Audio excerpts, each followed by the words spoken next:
I went from doing like $500 a day to $50,000 a day in a very short period of time. Holy 2 months later, like clockwork, 50 grand a day, just printing cash. And I'm scrolling on cars.com and I found this Lamborghini. I ended up buying it, bought it in cash. And after driving the car, I realized, I was like, holy shit, this is the same car that was in the vision when I was walking up to my future life at the Tony Robbins event, admiring the car in the driveway. At that moment, I realized like dropshipping is an amazing business model. All you had to do is find a product at the right price point and the right audience. And like that was the formula. Jared Goetz became a digital legend by scaling a store from $0 to $2 million in just 60 days, eventually founding nine-figure company Zendrop to redefine the e-commerce landscape for millions of entrepreneurs worldwide. Can we go a little bit to the backstory of where this whole journey for you began? So I grew up as an only child and we were on like the lower end of the middle class growing up. Fast forward, an amazing opportunity came to us. I think I was 19 at the time and we worked our asses off to promote these shows. Like I'm talking working like 14 hours a day. And the first night we made 50 grand in profit.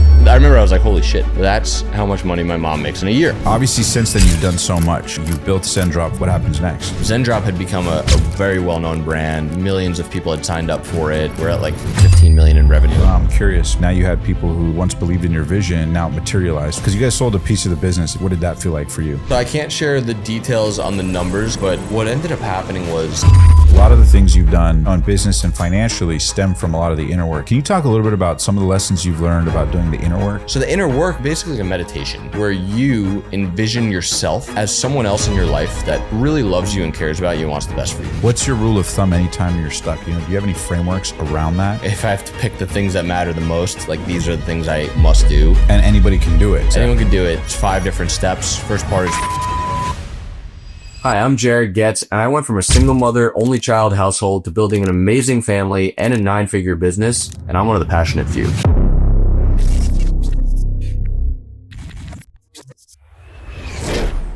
Hey guys, welcome to this episode of the Passionate Few podcast. Today we have an epic interview with none other than my good friend, serial entrepreneur, the 9-figure legend, Jared Goetz. Thanks so much for being on the show today, Jared.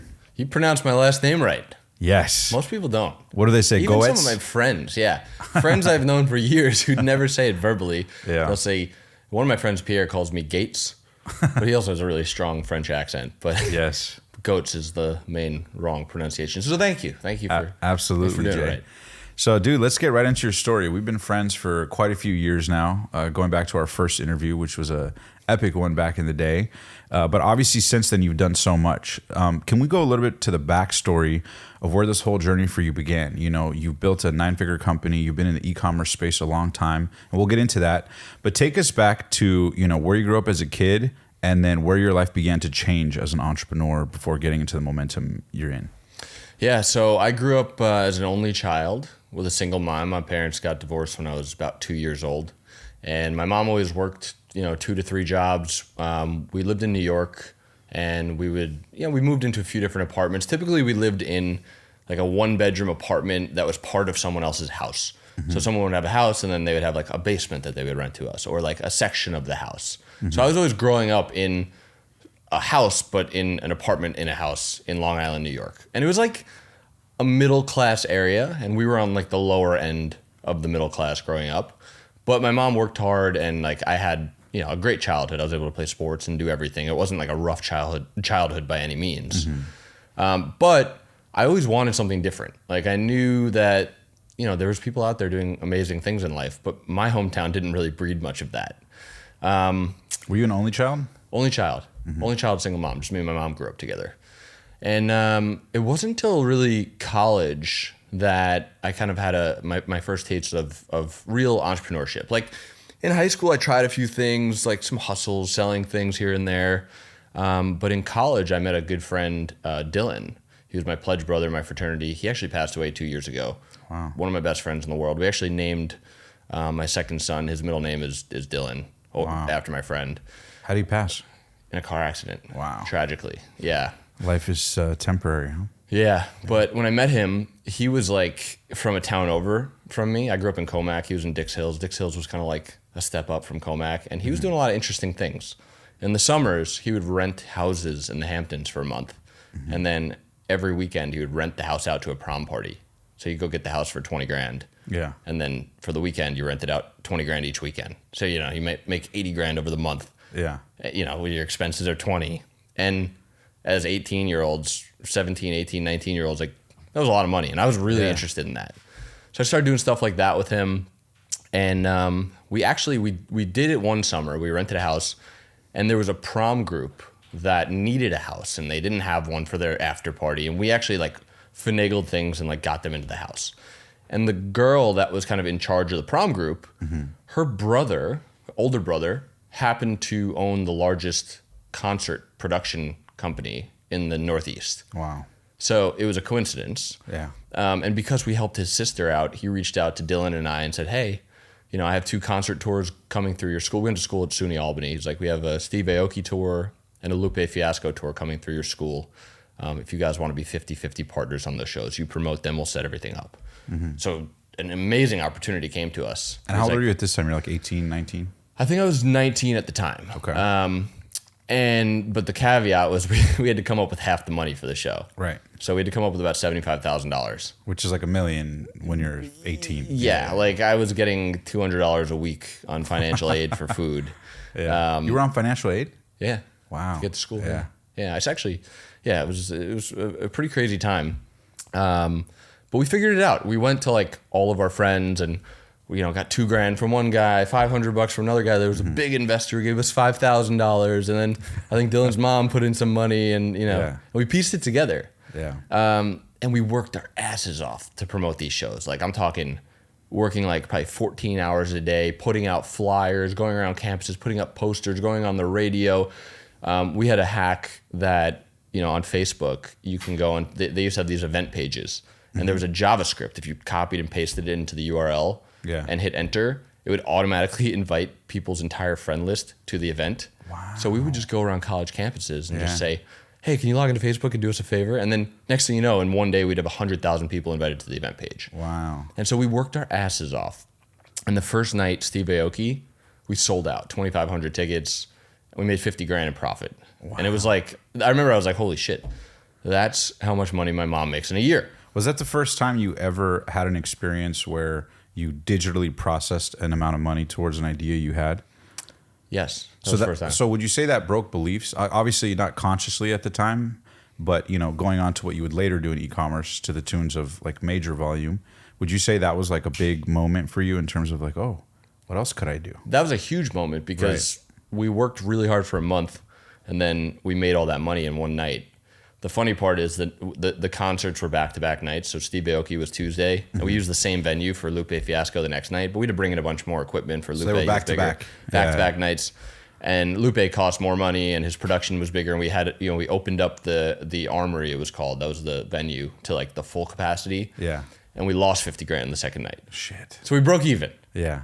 But it was massively eye-opening. Like, it was eye-opening that, because at the time I was working at Ruby Tuesdays. as a host, which I hated it. It was like my manager. I hated my manager. I hated the people there. I was very resentful of that job, and I take the bus to get there. And it was eye opening that like I could spend the same amount of time, but I can have a way different outcome by focusing the time on something that's more leverageable, higher leverage. Yeah. So I was like, well, if we can make $50,000 in a night, lose it the next night. I was like, what's the catalyst here? Like, why did we not do better? And it was, we looked at the books. We paid the artist a ton of money. Lupe Fiasco, we paid him, I think it was $100,000. Steve Aoki was a lot smaller at the time. I think it was like $30,000 or something we paid him. So we thought, what if we threw our own show? We got good at promoting in those 2 shows because we worked our asses off. And we thought, what if we threw our own show, but we didn't pay a big artist? Can we still sell something out? Right. So we came up with the idea to do the world's largest foam party. I remember this. Yeah. So we did that. And we hired like talent, like circus acts and things like that. And was a big part of your confidence in doing this that you had a partner right there? Yeah. Yes. And also, like I think egging the idea, reinforcing the confidence. Like you probably wouldn't have tried those things on your own with your own gravitas at the time, right? I was so gullible to like I had this unwarranted confidence. I think when we're young, we have this like unwarranted confidence, like we could do anything, right? When in fact I had no idea what I was doing. Like we ended up doing the foam party and we actually sold out and we made about $50,000 the first show. Wow. And it was like this is something. So I was still in college at the time, but the plan was when I finish college, I'm going to go do this full time. So we booked Webster Hall in New York City, sold out 2 nights in a row, made a bunch of money. And then we ended up doing, it was my first $1 million in revenue at 21 years old. Right.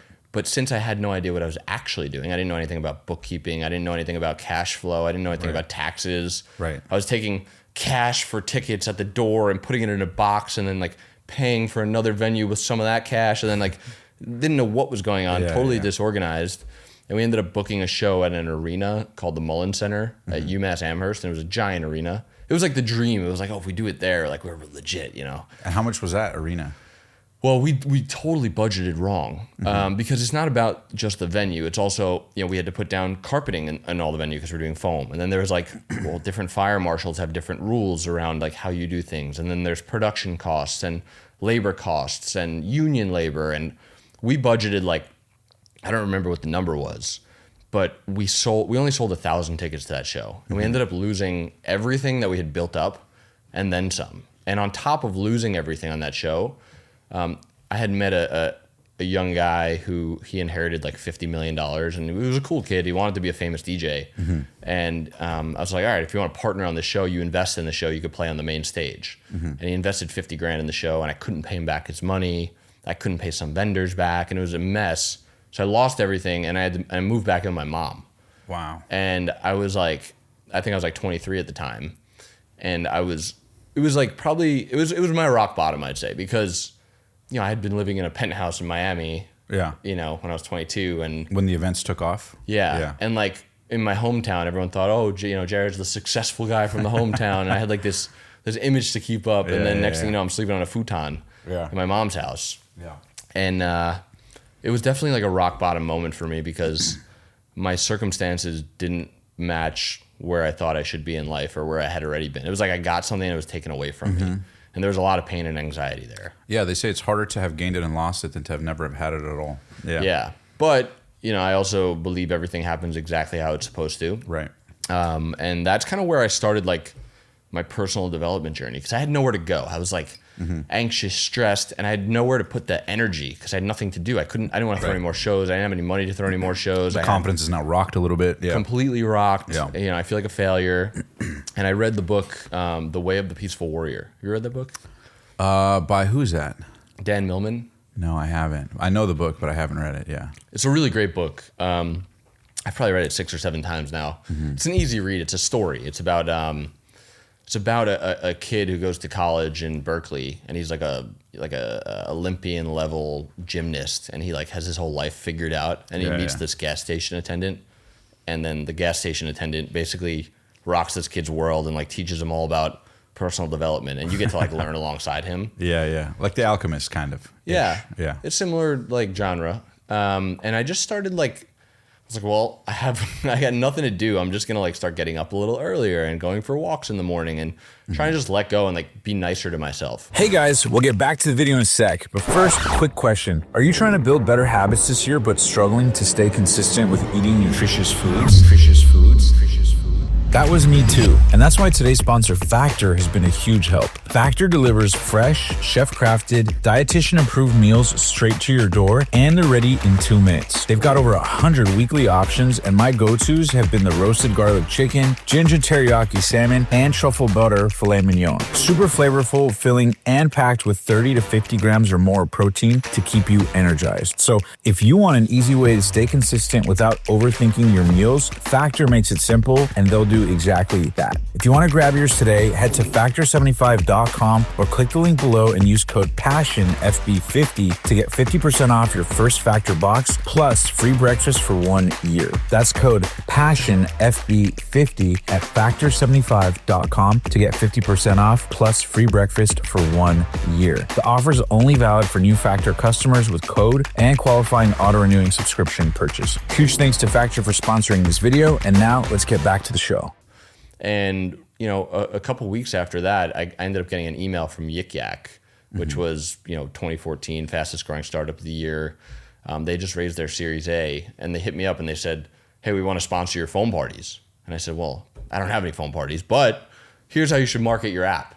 And they're like, that sounds amazing. Like, do you want to come join our team? And I was like, I've never really had a job before, like a real job. Yeah. I was like, but sounds great. I get some stock in the company. Yeah. And they were in Atlanta, and I went out to Atlanta, and they had this like really cool startup office, and I was one of the first people that joined the team, and basically I went and marketed Yik Yak the same way I marketed the shows. We went to college campuses. We got a tour bus. We got a mechanical bull and put a yak head on it, and we wrapped the tour bus, all teal with the logo, and we had, koozies and cups and T-shirts, and we put 8 people on the bus, and we did like a campus tour. Yeah, promoting the app. And the app went from 100,000 monthly active users to 7.5 million monthly active users in 4 months. Wow. So it was like, it worked really well. Right. But while I was on the tour bus and life was great, I was happy, everything was cool, I was having fun. Like I remember it was like it was yesterday. I was in Nevada at one of the colleges there, and I was actually operating the mechanical yak. And a guy comes up to me and he's like, "Are you Jared Goetz?" And I was like, "Yeah, I am." Like thinking he works there or something. Yeah. Hands me a big fat envelope. I'm like, "What's this?" Yeah. Lo and behold, I was served. So the kid who invested the 50 grand in my show sued me.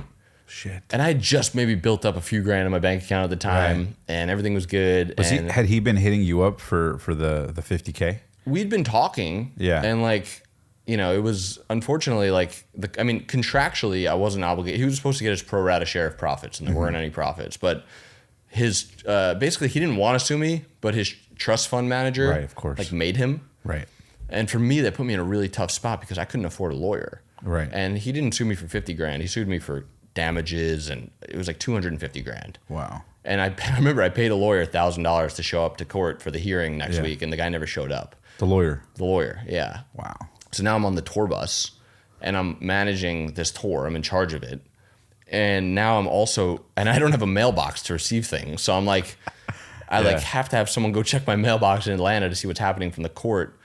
And I just remember I spoke to an attorney, and they said if you don't do everything by the book exactly right, you'll lose this case by default, and you can't file for bankruptcy because he's suing you for fraud and all this other stuff. Right. So I was like, there was no out. Yeah. Completely screwed.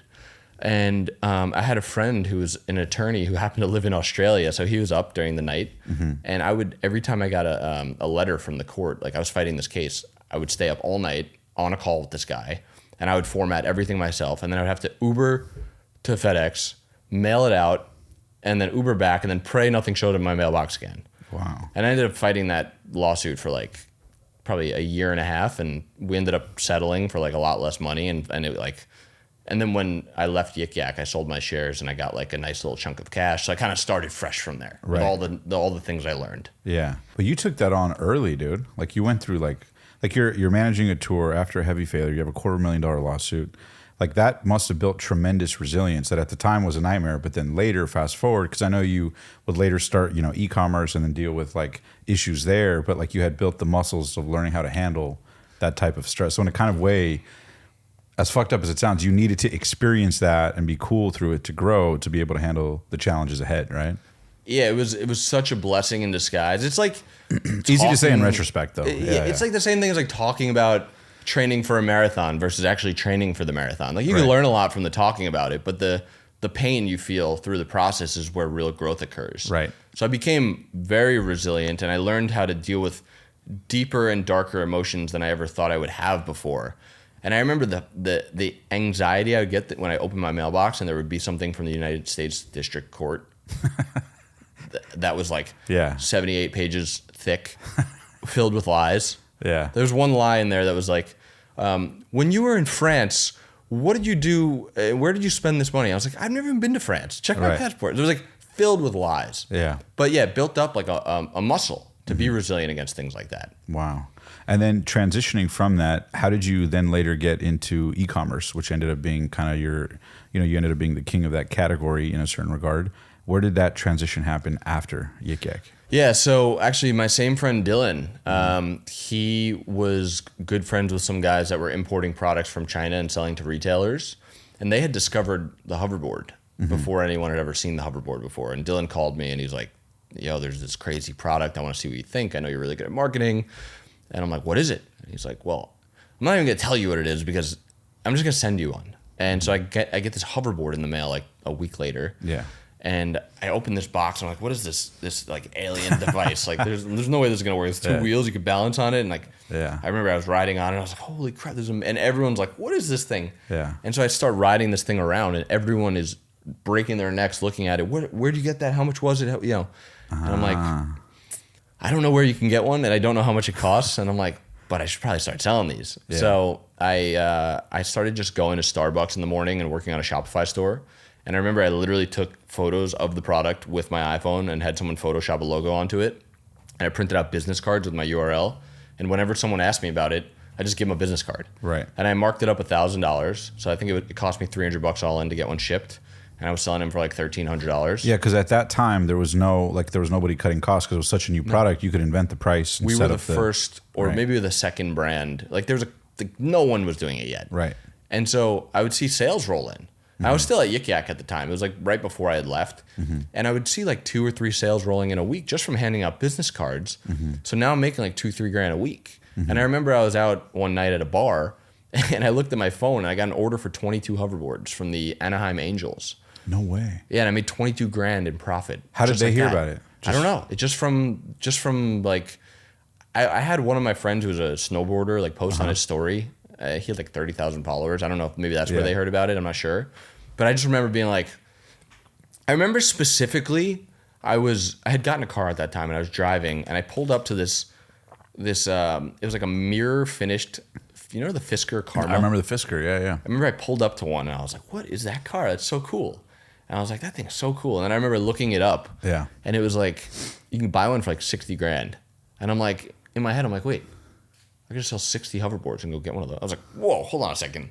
60 hoverboards equals this car. I was like, what about 1,000 hoverboards? I could make $1 million. And I was like, it was like this moment. I was like, I could sell 1,000 of these. Yeah. Like, and I started thinking outside the box. And I was obsessed with how do I sell 1,000 hoverboards?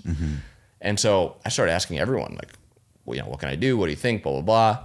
And one thing led me to another. I ended up going out to LA to meet with Nash Greer and Hayes Greer. They were like huge on social media, like 15 million followers. A couple other young guys with a ton of followers. And they were like, we were on their tennis court and they were just like, holy shit, we love this product. We want to partner with you.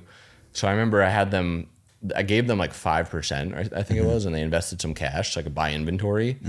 And they started posting and we just went like a rocket ship of growth. Wow. And this was in October. So we're going into Q4. Right. And then I get news that Mark Cuban is supposed to be buying the patent for the hoverboard. Wow. And I'm like, fuck. But I'm like, wait a minute, maybe it's an opportunity. Right. And I'm like, how do I get in touch with Mark Cuban? Like, I got to figure this out. And he had an app back in the day called Dust, which is like a disappearing messages app.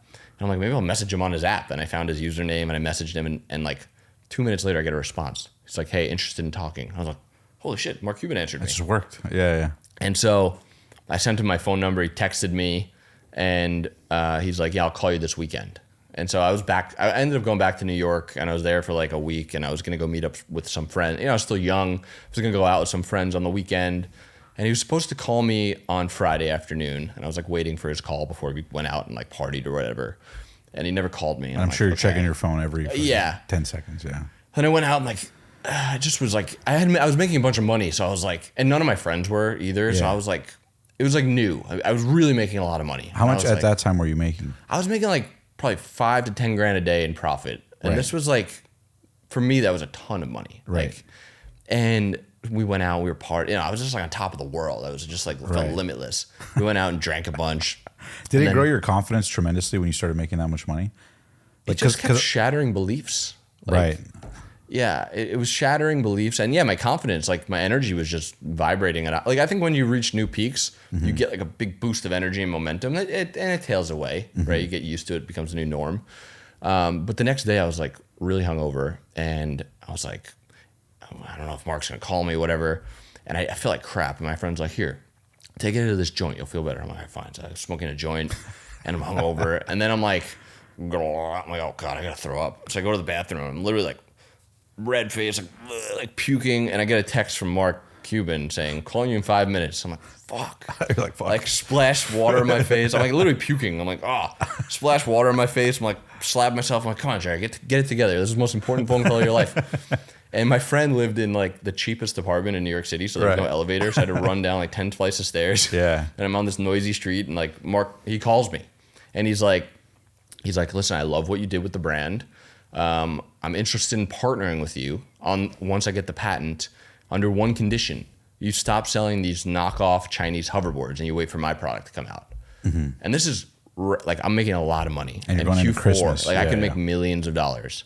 So I'm like, do I make millions of dollars and keep going, or do I stop it and hope to partner with Mark Cuban, which could be who knows what, and risk burning the bridge if you keep selling? Right? Yeah, exactly. Yeah. And I had a huge conflict with my partner and my partner's dad. My partner's dad was like, no, you got to keep selling.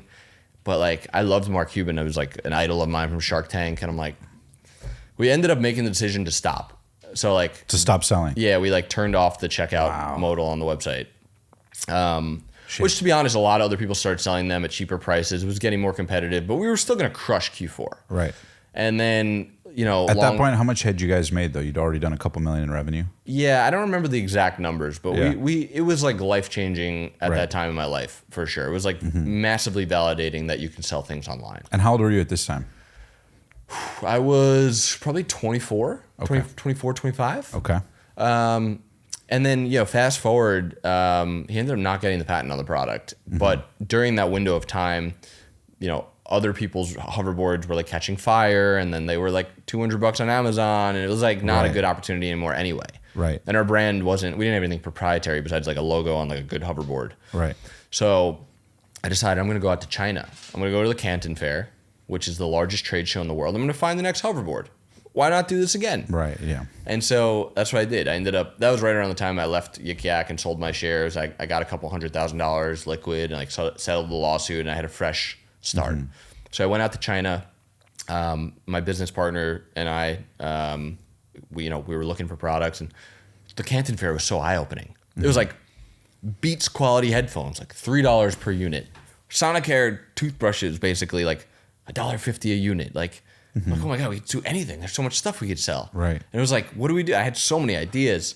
And then we came across the inflatable lounger. Remember that thing? You wave it through the air and it fills up? Yep. I was like, that's the next viral product right there.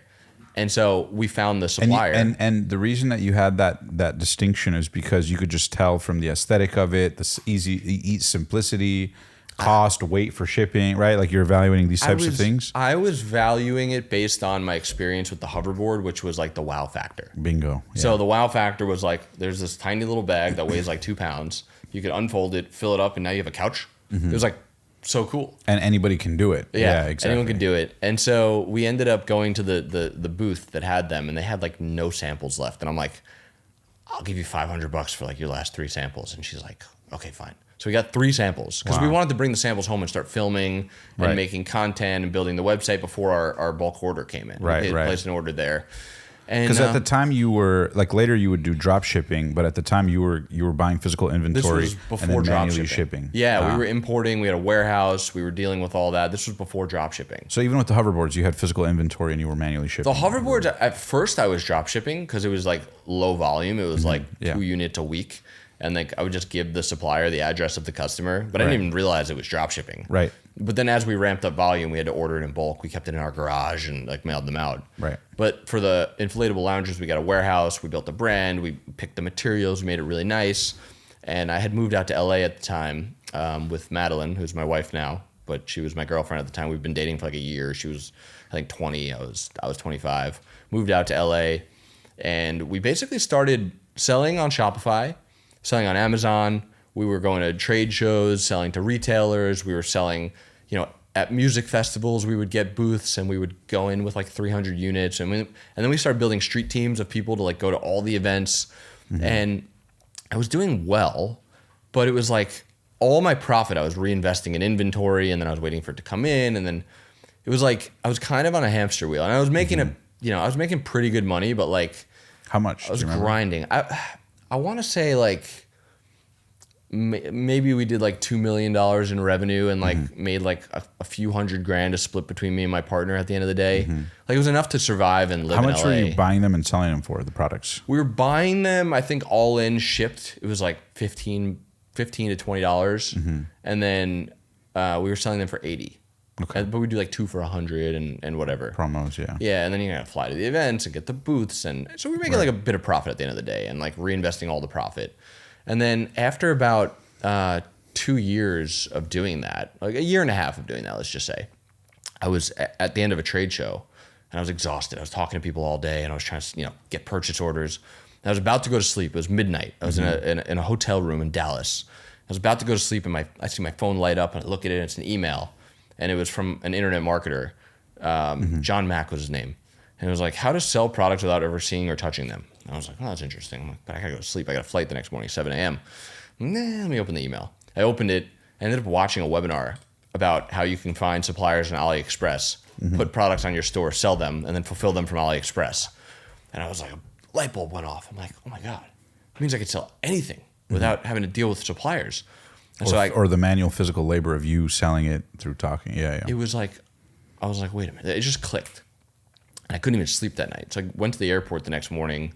I got up like 4, went to the airport early, and I built my first dropshipping store. And I literally found a supplier on AliExpress that was selling inflatable loungers, and they were cheaper. They're probably lower quality.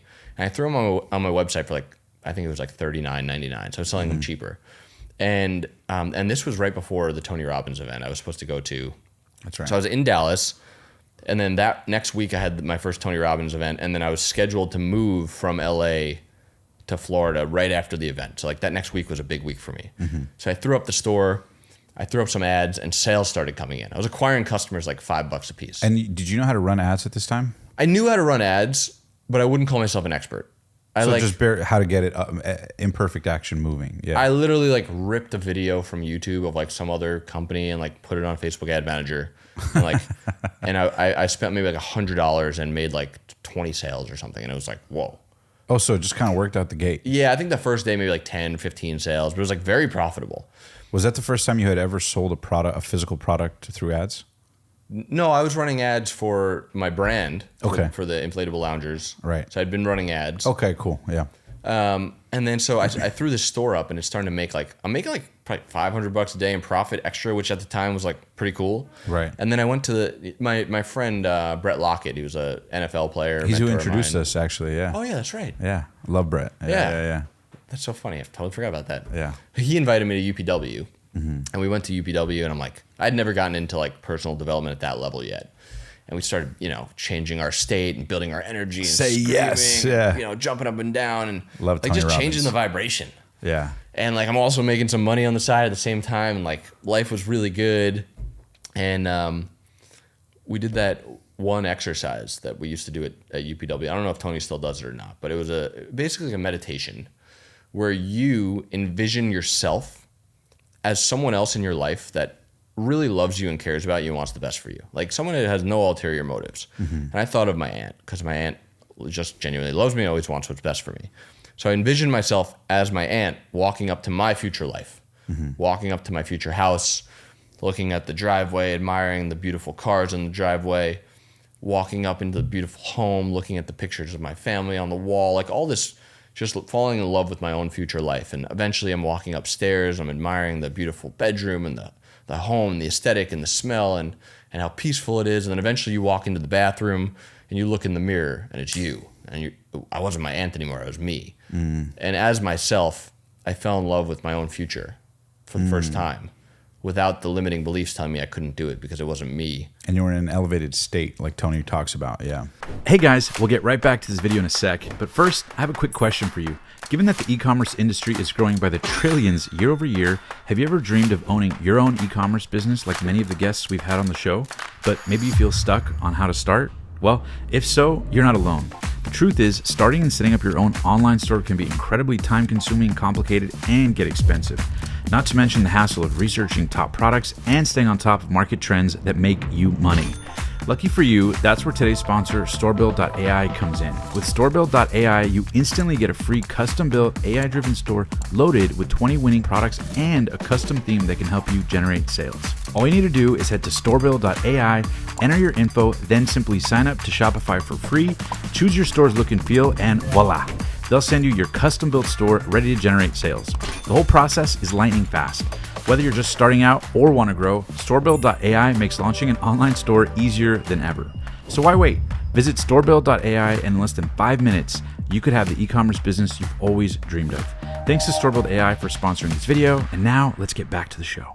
So that was amazing. And so the event wrapped up. Did you do the firewalk? Yeah, I did the firewalk. Nice. Which was also amazing. And what is the firewalk for people who don't know about Tony's events? Firewalk is he literally sets up, I think it's like 50 feet of red hot coal, and you get yourself into a high energy state, and you what's the kumos, and you walk across the burning hot coals, yes. Which is very intimidating. I remember the coals go from red to gray, and then they shovel more in. Yeah, exactly. Yeah. And they were like getting nice and gray, and I'm like, all right, thank God. And then I'm about to go, and the guy with the mask on, he's like, stop.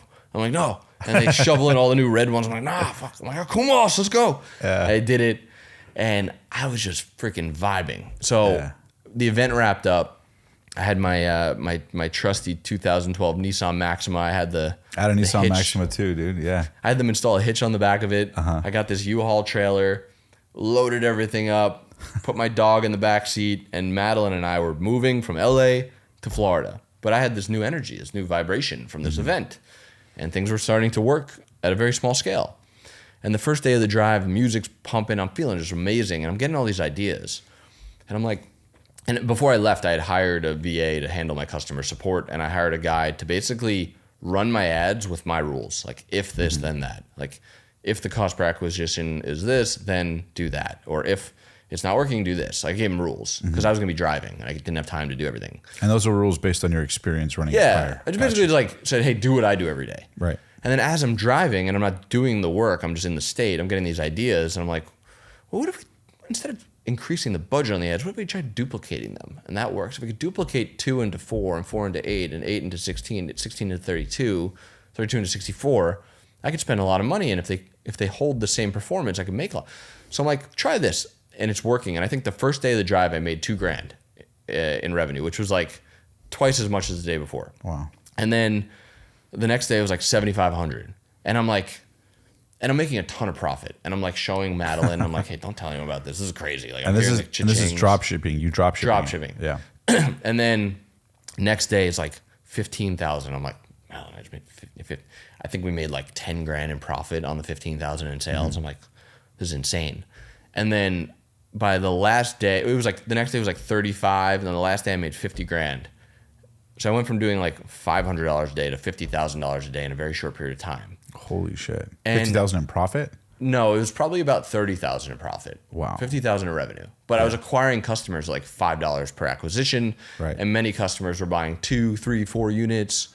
And you're just, while you're driving, you're just getting ideas, looking out the window. Hey, try this, try that, because your mind was free to kind of explore. You're on the road, right? Is that the kind of energy you were in? I would say, reflecting back on it, my energetic state, like I've come to believe that your quality of your thoughts match your vibration or how you feel. So like I was in this high energy state, so I was getting thoughts that matched that. Whereas like if I just woke up and like ate a donut and got in the car, I'd be thinking about why aren't things going to work tomorrow, as opposed to like feeling amazing and it's like, just getting the same, thoughts that match my frequency, essentially. Because Tony talks about that, right? Your physiology, your state, and then your actions flow from that. Yeah. And those create your beliefs, so it becomes this reinforcing wheel. Yeah. Exactly.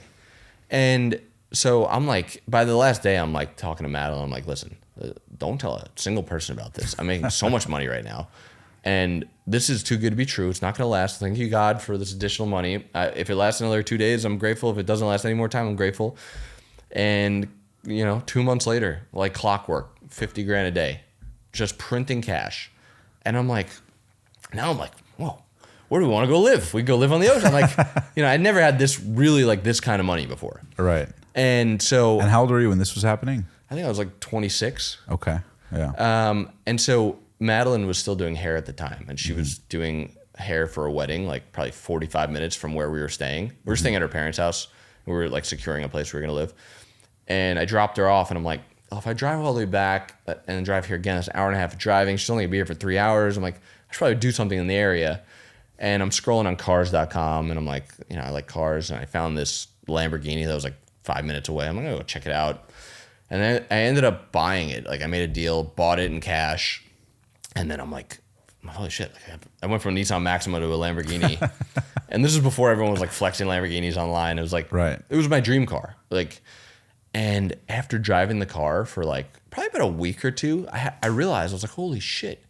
This is the same car that was in the vision when I was walking up to my future life as my aunt at the Tony Robbins event, admiring the car in the driveway. It was this car. And are you tripping out at this time? Like, holy shit, how's this happening? Tripping out. Yeah. I was like, if you asked me that day, how can I buy this car in 60 days? I would say, I don't even know a possible way. Like it's impossible. Right. But by having a vision and putting a lot of loving emotion into that vision and letting go of how, I think that's the key, is like letting go of the how, right? Like you just looking for the next step. And exactly. And then being willing to try things. Yeah. As your intuition guides you to the next step, following it, things fell into place in a way that I never could have imagined. And I created this physical, and it's not about the car. Mm-hmm. It's about creating something I didn't think was possible in that state in a period of time that I didn't think was possible. That blew my mind. And that's the moment where I was like, all right, this is like, there's more to, it's not about who's the smartest. It's not about who's the hardest worker.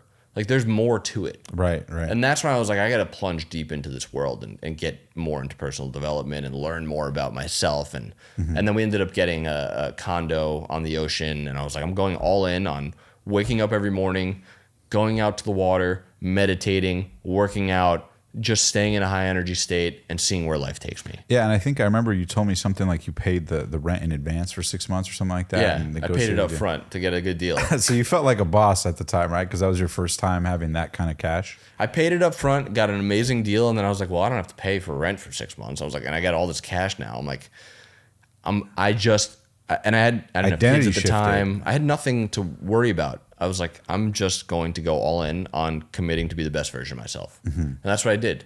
And that was a very pivotal time for me. So that's how this is a story of how Tony Robbins helped you make your first $1 million. Yeah. And beyond. Yeah, and he actually plays. He sent out a film crew to my house when I was in Texas, and we did like a documentary style with this story that he plays at Time to Rise Summit. Okay, yeah. I think he played it at Business Mastery too or something. I don't even know, honestly. Yeah. But yeah, that was pretty cool. That's awesome. Yeah. Yeah, no, I remember I connected you with their team, and then they ended up hitting it off, and then that ended up being like a whole thing. To think that you went from being an attendee at the event to now a testimony that all these people get to see. So what happened was a couple of my employees were going to an event, and I tried to buy a ticket, and they were sold out. So I was like, hey, Omar, can you help me out? And I ended up getting seated in that area, and I met a woman that works for Tony, and I told her the story. Yeah. And she's like, oh my God, you need to tell, I forget, like Beth or something. And I'm like, all right, I'll tell Beth. And I never met this Beth person. Yes. And I went home and I'm like, let me film a quick 3-minute selfie video. I'll just tell the story. I'll send it to her.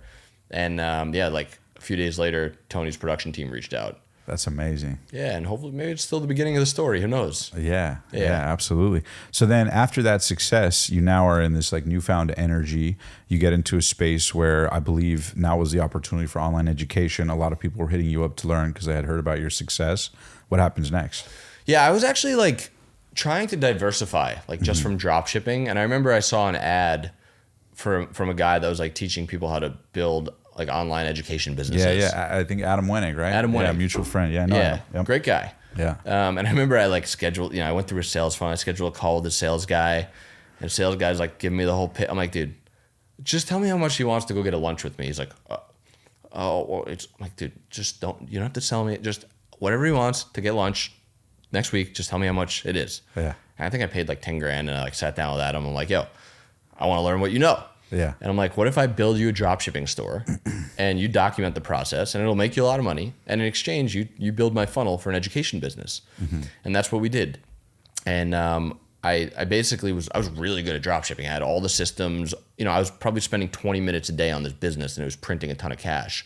So I laid out everything I was doing, and I started selling. I had a course, I had a coaching program, and I had masterminds. And that quickly grew from nothing to almost a $20 million a year business in 2 years.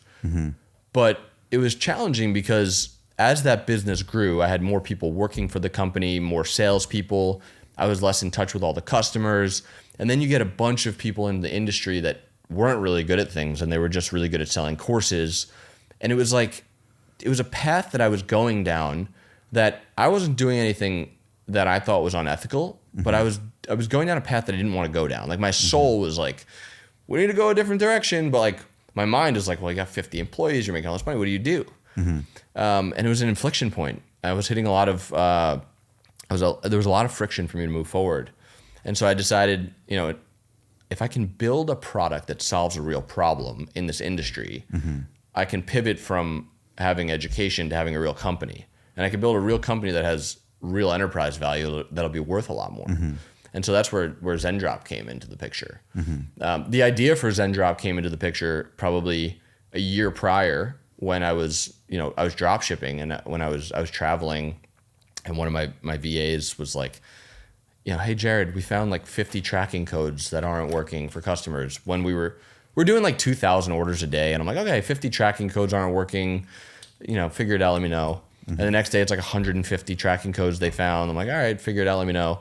And then they found like 500. When I say tracking codes that aren't working, I mean a customer would buy from me, I would send the order to my supplier. The supplier would send me a tracking code, and the product was supposed to be shipped out, but the tracking code was broken. And so I'm like, 500 tracking, that's 500 customers that have fake tracking codes. I'm like, this is an issue. And then come to find out, we ended up running like scripts to go through all the tracking codes and identify all the ones that aren't working. And the supplier basically scammed me. He sent out 7,000 tracking codes, but didn't ship the products out. Yeah. And I was able to solve that problem and refund everyone their money, and I was able to like kind of get past it. But at that moment, I realized like dropshipping is an amazing business model, but the supply chain sucks. And so once I had this large community of sellers, and that supplier was from Alibaba, or where was that supplier from? That supplier was from Oberlo. So Oberlo was like the go-to dropshipping platform that Shopify acquired. And they had like a list of trusted suppliers. And he was a trusted supplier. But at the end of the day, he was just a random guy from China I was talking to on Skype. I think his name was Roger on Skype. I don't know. I don't know who he was. And he just ghosted me. But this was after he was already like doing good business with you. Yeah. Got it. Yeah. And then he was just, got greedy. I mean, if you multiplied, 7,000 times 20, that's what he made extra, so he's making a lot of extra money. So when you had to refund those customers, was that a significant hit at that time? I had plenty of cash to do it but it still sucked. It was like after, and Oberlo ended up refunding me like probably $200,000. But after all was said and done, I took about a $500,000 hit. Wow. And also my ads didn't work anymore. But it was also a test, like, can I do it again? And I did it again with other products and other stores. So it revalidated the system I had that allowed me to, bring it into my education business. Hey guys, we'll get back to the video in a sec. But first, quick question for you business owners watching. Are you really using AI to grow your business profitably? Or are you leaving money on the table? Well, thanks to today's sponsor, High Level, you can now put AI to work for you and your business 24/7. High Level is the #1 all-in-one marketing and CRM platform that replaces dozens of those scattered apps with one powerful, easy-to-use dashboard. It's like having your own AI assistant running your business around the clock 24/7, writing your emails and texts, following up with leads instantly, booking appointments, building funnels on websites, managing your calendar, and even collecting reviews to grow your reputation and maximize your profits. Thousands of entrepreneurs and agencies are already scaling faster with it, including me and our business. And here's the best part. You can get started today with an exclusive 30-day high-level trial completely free if you click the link in the description below. So don't wait. Start your free trial and let's start growing your business today. Thanks to High Level for sponsoring this video. And now let's get back to the show. Why do you think a lot of people at that time weren't able to do what you were able to do? Like, what was the thing you were doing different in retrospect? Because I'm sure you had a good pulse on the market, what people were doing, not doing. What do you think you did so well that other people just didn't quite get? As a dropshipper? As a dropshipper. Well, the first thing was, So when I was coaching a lot of people, I would be able to pretty much tell with 100% certainty who was going to succeed and who wasn't right off the bat. What was the trait? It was like, well, if you showed up excited, you're going to succeed. If you showed up skeptical, you're going to fail. Like I had a lot of smart people that showed up skeptical, and they're just looking for reasons why it won't work.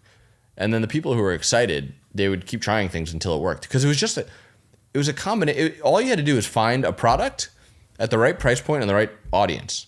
And like that was the formula. And then you run it up. So it's like the more products you test and then figure out the right combination of pricing and bundles and then figure out how to scale the ads, it's just a system. Yeah. So we were testing 100 products a week, and then probably 10 of those would be like winning products, but out of the 10, like one would be a real winning product, and we'd be able to scale that one big time. So the skeptical people, they would test 6 things and it didn't work, and like, oh, this doesn't work. Right. I had one woman who was really excited. She wasn't that good at running ads, but she tried 67 products before one broke through, but that one that broke through paid for everything that she tested beforehand, and then she made a ton of money. Right. So the thing that I had was the confidence, because I was lucky. The first product I tried dropshipping with took off. So like, I was like, I found the gold. I'm like, oh, there has to be more gold here. Right. But if you're mining in a new cave, you don't know if there's gold there. How far are you going to dig? Right. And your beliefs are not certain. I think Hormozi talks about it. He said entrepreneurship for most people starting is like, compare like a marathon where you go, okay, cool, you're going to run 5 miles or 10 miles. So your brain can go, cool. But Hormozi talks about how business is more like just run. Yeah. You don't know how far you're going to go. You don't know how far you're going to go. You don't know for how long. And so people lose their momentum mentally before they ever lose it physically. 100%. Yeah. That was the catalyst for sure. But having that community, and then also having worked with all the other people in the e-commerce space, it gave me the launch pad for Zendrop. So like doing all of that led me to being able to build Zendrop and launch it much faster and much more effectively than not. And what is Zendrop for people who don't know about it or want to learn more? Yeah, Zendrop's a marketplace with millions of products that if you want to sell online, you connect your Shopify store or TikTok shop or ClickFunnels store, or we integrate with other platforms, and you just sell the products and we ship them out to your customer. You just pay us the wholesale price and sell it for whatever you want. And so right off the bat, how long did it take you to develop that? So I had never developed software before, and that was a whole nother world. Everyone was telling me that they can do it for me, and everyone's pitching me, and I don't know anything about coding, and this is before AI. And I had worked with probably like 4 or 5 different people that like I could just tell they weren't the right fit. And you also had the experience of the supplier who was good for a while and then screwed you. So it was like a variable. Yeah. And it almost seems like every time you had a problem, you ended up creating a solution to solve that problem for others. Yeah. As shitty as it was for you to deal with it solo. Yeah. And kept leveling up the opportunity and doing that. Yeah. Yeah. If the problem for you affects a lot of other people and you could solve it in a great way and give it to other people to solve their problem, I guess that's the formula for a new business. Right. Yeah. So we ended up building Zendrop and launching it. We launched it at the worst possible time. And I was also bootstrapping the company. We didn't raise any funds. We ended up raising some funds a couple years into it. We joined StartX, which is like a Stanford accelerator. All these companies were raising millions of dollars with no revenue. And like I came in, we're at like, I think 15 million in revenue. And everyone's like, how do you have so much revenue? You could, Yeah. But we launched it. Yeah. Out the gate, you guys had revenue? Well, I'm saying before we got into StartX, we had revenue. Got you. Yeah. But when we launched the company, we launched it at the end of 2019. Like first month, like grew a lot, like hockey stick growth, and then COVID hit. And with COVID, you remember there were airlines weren't coming, supply chain, and we were the way we were shipping products so cheap from China, they were going on commercial airlines in giant bulk packages, and then sorted in the U.S. and then shipped to the end customer. So we went from we can ship your product in 4 to 7 days to we might be able to get it to them in 90 days on a boat. And that was our whole business model. Right. So we hockey stick growth back to zero. So you launched it right before COVID hit. And it's so funny because it's like, what are the odds that you're like, I finally cracked the code to the $1 billion idea. Oh. And then now an unparalleled thing that's never happened in human history is like, boom. Dude, when we launched Zendrop, I remember like it was yesterday also. I was in Montauk with my friends. I was with Brad, who's our COO, and we had one of our influencer friends was putting out a YouTube video about it, and we were expecting 500 people to sign up from this video. And we had an email notification every time someone signed up to Zendrop, just so we could like monitor what's going on. Video comes out. Day one, we had 8,000 signups. Within the first few days, we had 20,000 signups. So we were expecting 500. We had one support person. So me and Brad were sitting on the couch answering support tickets on Zendesk about questions we didn't even know. Didn't even know how to answer them. Like figuring all this stuff out, putting it into a canned response, teaching our support team how to do it, and it just exploded. But COVID hit and we went back down to zero. But I had hired a whole team. I had spent a ton of money, and it's really hard. Again, like I had made millions of dollars, but I was spending a lot of it on building this platform and the team. And it's really hard when you're self-funding something and you're starting to burn your own money. It's like, well, how far am I going to do this? Like, I could just stop right now, put this in something safe, maybe downsize my lifestyle a little bit and like kind of coast for a while. Right, ride the wave. It's like, but if I keep riding this, I might lose it all again. And it's like waking up with that fear every day was really challenging. And how long did it take to develop Zendrop from start to finish when it came from an idea to finished software ready to launch? It took 2 years. Wow. It was supposed to take 3 months. And then 3 turned into 6, 6 turned into 12, 12 turned into 18. Yeah. And then, 2 years later, we ended up launching it. How did you start that? Because I think a recurring theme in your story at every level up opportunity is you found the right people, whether it was, the VAs in the beginning or Adam to help you with the courses or, whatever it is. I feel like a lot of people get stuck on the how, and you were really good early on. Even as a friend, knowing you're really good at the who. Yeah. Was that, something conscious? Can you talk a little bit about your psychology with that? Because it seems like a lot of people, like I know people I have a ton of friends who tried dropshipping, tried e-commerce, tried selling courses, tried their software, and they flopped on all of them. And you seem to be hitting home runs, in a row. Granted, you've had your challenges along the way, but what do you think has allowed you to sort of transcend those limitations that most people sort of get stuck at? Yeah, I would personally, I'm not a great operator. I'm envious of people that are really great business operators that are very organized. They can stay on top of messages and emails and Slacks and get things done in spreadsheets. I'm very bad at that stuff. What I've been good at is having a vision and having a path to get to that vision and being able to see how we can get there, and then communicating that to very talented people and convincing them to join what I'm doing over doing things that they could be doing otherwise. Because great A players can go do anything. They can go work at Google. They can go start their own business.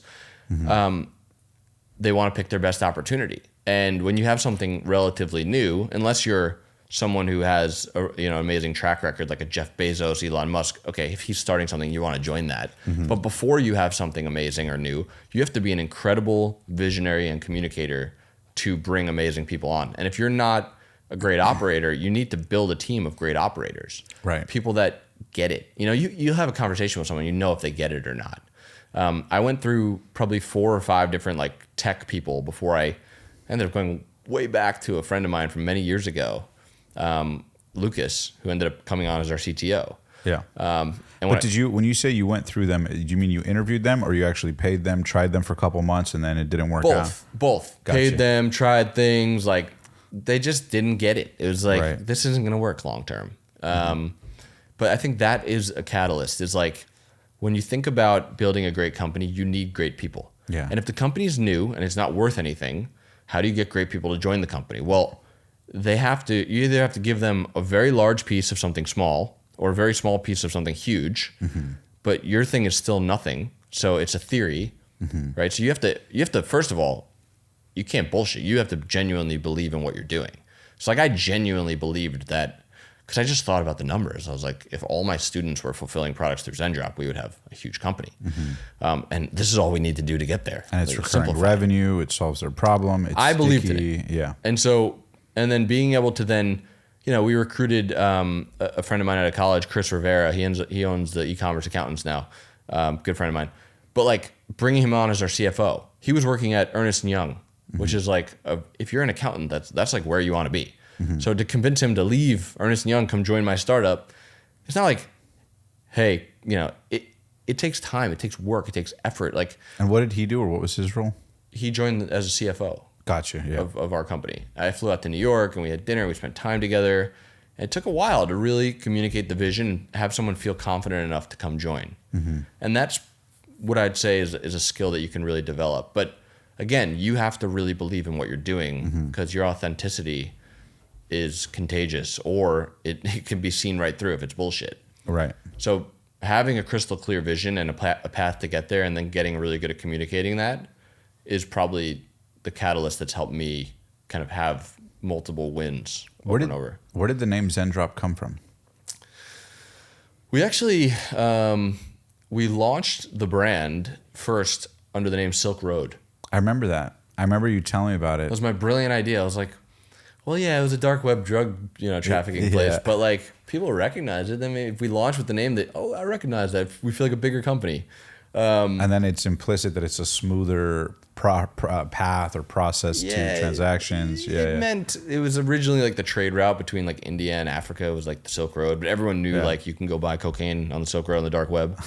I just thought like, people know the name, they're gonna feel like they know the company. But after COVID hit and we had like a break to kind of like figure out what are we gonna become, I thought it was a good time for a rebrand. And Zendrop came from, really, I was like very into meditation at the time. I was very into personal development at the time. I wanted people to associate our company with like, I found it. I found my supplier. I found my fulfillment solution. And I don't remember, a few different people take credit for the name. I take credit for it. There's also a couple other people in the company that said that they came up with it. I don't really know, to be honest. It could have been them. Yeah. But I remember when I said it the first time, it was Zendrop. I was like, Zendrop. Yeah. That's the name. Yeah. And we were able to get the trademark, and it just felt right. It just flowed. I'm also a proponent of not really caring that much about a name, though. Right. Like, it's about what you make it. I think the lesson there is like a lot of people that want to start a business, they put way too much emphasis on trying to make everything perfect before actually making money and testing the model and figuring things out. It's like they want to get their name, their trademark, their accountant, their LLC, their bank account, like all this. I'm gonna do all, and granted, you get this shit done, but like that's what they think is important, and then eventually I'll make money. It's like, for me, it's like, well, let's just not care that much about this shit, test it, figure it out, and then if it's really working, then we can go back and perfect all that stuff. So I don't want to give people the wrong idea that like people would argue it, but I think you can launch a company with any name and make it successful. And then so you guys launch it. Takes 2 years to develop. You hire and fire people till you find the right team. Put them in place. You give them a piece of the action. Now, is that like a rev share? Is that an equity thing? Was that the first time you had given equity or a piece of the business? Or how were you thinking about it at that time for people who are maybe debating doing something similar? So I didn't know how to do any of this stuff except from my experience with Yik Yak. I remember they gave me stock options. And when I left the company and I wanted to liquidate my shares, I had to exercise my options. So I had to pay for them and then sell them at a certain price. And then I went to StartX, which is a Stanford program, and I got really lucky getting in. It's like only 7% of applicants get in, and then out of that, it's like 90% of them are Stanford alumni, and I wasn't a Stanford alumni. It was like a 1% chance we get in. And we ended up getting in, and they basically taught us like how do the Silicon Valley companies do it? Like, how do you do the cap table? How do you raise funds? What kind of convertible notes are you using on that? What kind of company are you setting up? For example, we set up a C Corp, and they have something called a Qualified Small Business Tax Incentive or something, QSBS. I don't remember what it stands for. But you can write off your first $10 million when you sell the company, or 10 times the basis points. So you could write off a lot more. Like, I learned all that stuff from StartX. So what I did is I set up an employee option pool. And I think I gave out like maybe 15% of the company to employees over time in options, meaning if someone with a vesting schedule. So typically it's a 4-year vesting, 1-year cliff. Meaning if you come on, let's say I gave you 100,000 options, after 1 year, you get 25,000 of those options. And then every month until the end of 4 years, you get the pro rata share until you get your full 100,000. But if you quit or leave or whatever it is, you then have to exercise your options if you want the shares at the strike price. So if they cost, for simple math, 10 cents each, you have 100,000 of them, that's $10,000. You have to pay the company $10,000 to get your 100,000 shares. Got you. And surprisingly, we had employees that left and actually sent us $35,000 to get their shares. Like, people that I didn't think were going to do that. And for them, it was a good choice because when we exited, they made a bunch of money doing it. But that's how I set it up, an employee options pool. We did a C Corp for the tax. And also for raising funds, a C Corp is much easier. And we raise funds using a safe note, which is like the easiest way to raise money. Did you guys have to raise money initially, or what was your rationale with needing to raise money? So I bootstrapped the company, lost a bunch of money, and then finally started turning a profit. And then that's when I went to StartX. And then I started talking to people. How much had you sunk into the company? It was in the 7 figures. Yeah. But then people were like, I was your own cash too. My own cash, yeah. Was there a part of you like, fuck, I don't know? If Yes, very much every day. How bad? How bad did the anxiety get? Very bad. Okay. Like very, very bad. Yeah. But it was like you get to feel what, like I think Tony says, it's like what you focus on is your life, or right. Where your focus goes, your energy flows, right. Different things. Take the island, burn the boats. Yeah. So like I was just doing a lot of work to focus on other things. But you still had cash coming in from the education businesses, or had you already shut that down? No, I ended up jumping ship after like a short period of time. Like dang, so your revenue sources were sort of drying up, and you're sinking more than ever in this. Yeah. Holy shit. Yeah. It was tough. Yeah. It was hard. I see why you got into meditation and inner work, because otherwise you lose your mind if you don't. Yeah. Yeah. I tell people this, like, and I heard it from someone else. I don't remember where I heard it originally, but when you're building something, first of all, externally, people just see the big wins and they think, oh, that must have been a great ride. Or they see people succeeding. They're like, oh, they must be having a great life. But it's like 90% of the time, it sucks. Like 90% of the time, it's really fucking hard. Yeah. And then there's that 10% when something exciting happens that you're like, yeah, let's go. And then it goes back into sucking again. It's not a fun thing to be an entrepreneur most of the time. Right. There's fun moments and there's meaning and there's purpose, but it's not an everyday enjoyable experience. Mm-hmm. So it takes a lot of personal work on the other end for me to not fall trapped to that. Yeah. And then so you essentially bootstrapped the company. You needed to raise money at a certain point. What was the point where you go, oh, shit, I need to raise money, give away a piece of the business? That's not what happened. So we turned a profit. We didn't need to raise money. Okay. But I started learning about the benefits of raising funds and, bringing on strategic investors. And, if we want to gear up the company to sell one day, well, if we raise money, we got to get our shit in order now so it'll help us in the future. Right. And I learned how easy it was to raise funds. And I ended up meeting a guy in a mastermind I was part of. And he's like, he convinced me to do a round, and he's like, I could run it all for you. And we ended up raising, we didn't raise that much. It was like under $1 million from like 35 different people, like small checks on safe notes. But those investors led us in a lot of, like I brought on very strategic investors that helped us a lot. That gave advice or input or would consult with experience. And connections. But there was a moment when I went from this company is an extension of my bank account to this company is its own living, breathing thing that you can love and take care of. And there's a big difference, right? When it has its own funds and there's external investors and it's its own thing, and when it makes $1, you're not necessarily making $1. When it loses $1, you're not losing $1. You're making decisions that are best for the company that are not necessarily best for you. And that's a big shift. It's a big shift. Did it shift how you made decisions or how you evaluated making decisions at all? Big time, yeah. How so? It allowed me to bring on really key executives and then feel confident that they also cared about, we all cared about this thing. It wasn't like they all work for Jared and they're just, trying to help Jared make more money, but they really want to like take from me. It was like, no, we all care about this thing. They all have stock in this thing. They all have their name tied to this thing. So if we all care about it, and I'm not necessarily the smartest guy in the room, I'm confident letting them make decisions. And then it allows me to kind of zoom out and look at the business holistically. And then I became more of like a therapist managing people's emotions inside the organization. Right. Okay, like one guy, I can't stand this other guy. And it's like, all right, I hear you, but like, and they got to mend that relationship, maybe invite them both out. And then it's just managing people's emotions and keeping people focused on the big goal. And one thing I did was like, I've always had a clear rule that if you're part of our company, you can't have side projects. Right. Because, maybe at a low level, we have a couple hundred employees now, maybe at a low level, people are doing things, I don't know. Yeah. But I want this to be something that when you wake up and you're taking a shit in the morning, Yeah. This is what you're thinking about. And okay, I love that you say that, because a lot of people talk about building companies, remotely versus in-house versus people full-time, independent contractors, et cetera. Is the reason for that all-inness because, in a prior business you had people that maybe weren't all in and you saw the consequences of that? Or was it more so like you just believed so much in this that you wanted all focus in one direction? It is really two things. There's a combination of that experience, but also knowing it's so hard that we don't have room for people not to be all in. We need every inch of productivity. Yeah. When you're up in the morning and you got nothing to do, what are you thinking about? Because that's where the creative ideas come from. If you're working on a side project and you're thinking, maybe you're putting in your 8 hours a day, right? And you're performing, or maybe you're putting in 5 and you make it look like 8, whatever.